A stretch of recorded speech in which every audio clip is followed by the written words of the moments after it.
Momentum Mayor Teddy melotot melihat ulah Presiden Turki Erdogan yang memerah mukanya karena merasa ditampar Prabowo Subianto soal Palestina. Erdogan tampak terlihat kesal hingga senggol kursi Prabowo hingga bergoyang. Di belakangnya Mayor Teddy siaga dan melotot ke Erdogan di kakak yang keluar alias walk out.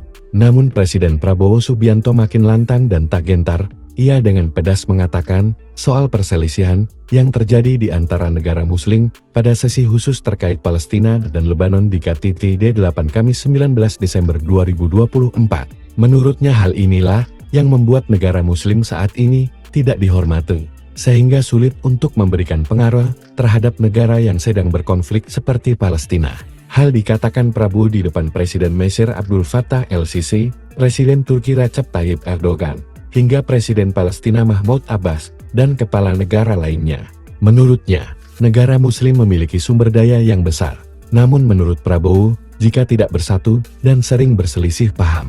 Menurut Prabowo, Divide et Impera, atau politik adu domba, adalah hukum imperialisme yang telah berlaku selama ribuan tahun, yang membuat negara muslim terpecah. Bagaimana Sudan? Pemimpin muslim melawan pemimpin muslim. Libya, pemimpin muslim melawan pemimpin muslim. Padahal Palestina khususnya butuh bantuan. Ia juga mengungkapkan sering menghadiri berbagai pertemuan internasional. Namun, yang sampai saat ini, bisa dilakukan hanya memberikan deklarasi dukungan. Merasa ditegur, Erdogan keluar dan menyenggol kursi duduk Prabowo hingga Mayor Teddy pun melotot kepada para delegasi.